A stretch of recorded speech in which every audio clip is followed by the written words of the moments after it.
Good evening and welcome to another story a day for 26 days. Stories for grown-ups because we need them too. Never forget that stories are important to all of us. There are messages in stories that we may not always know or understand, but they can work within us. They can pop up and become clear at some point in the future. And stories are just quite nice to hear at times. So today's story. Once upon a time, there was an eagle. Now, she'd been born in a hen's hut. She didn't know that she was an eagle. She thought she was a chicken because she was brought up with chickens. And she would try to peck at the grain the way that chickens did, but her beak didn't quite work in the same way as theirs for some reason. And she felt a bit like the odd one out because whenever she saw her reflection in a puddle, she could see that she didn't look the same as the other chickens. But what else could she be but a chicken, because this was all she had ever known. And, the hens treated all the chickens the same. She was no different. The other chickens, they did sort of start to tease her and laugh at her a bit because she was so different to them.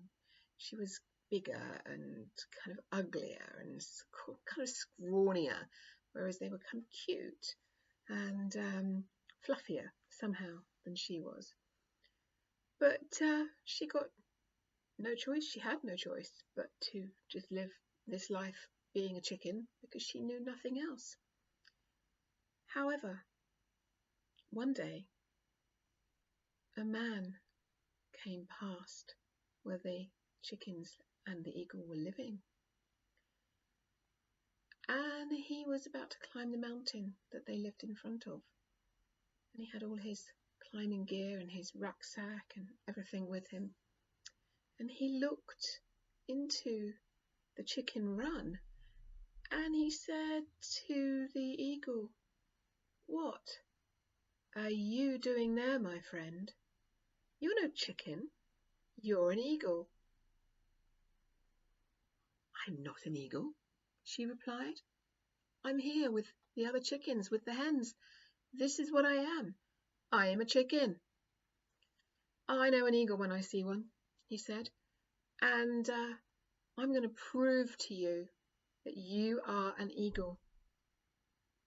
So he reached into the run and he picked her up and he very carefully put her into his backpack and put it back on. And she wasn't very happy about this, but her head was sticking out so she could see. And he started to climb the mountain, and she was a little bit scared about this because they were getting higher and higher, and she really didn't like heights. It was not a pleasant experience whatsoever. And eventually he stopped. He was at the top of the mountain, and he took her out of the backpack and he held her and he said, "Look, this is where you belong. You should be flying free out there, not scrabbling around in the dirt with chickens." And she started to protest again, very fearful now. "No, I don't like heights. I'm a chicken. Really, I'm a chicken." At which point he said, "I think not," and cast her up into the air. And oh, the emotions she was feeling, because she couldn't fly. She was a chicken. Chickens didn't fly. And all of a sudden, as if her body knew what it was that was meant to happen, her wings had spread, and she couldn't believe how long her wings were. And the wind lifted them up, and she knew what to do next. And just within seconds, there she was, soaring with the other eagles. And now she really knew. She was an eagle, and now she was where she belonged. There we are. today's story. Thank you very much for listening, and I'll see you tomorrow for another one. Have a good evening.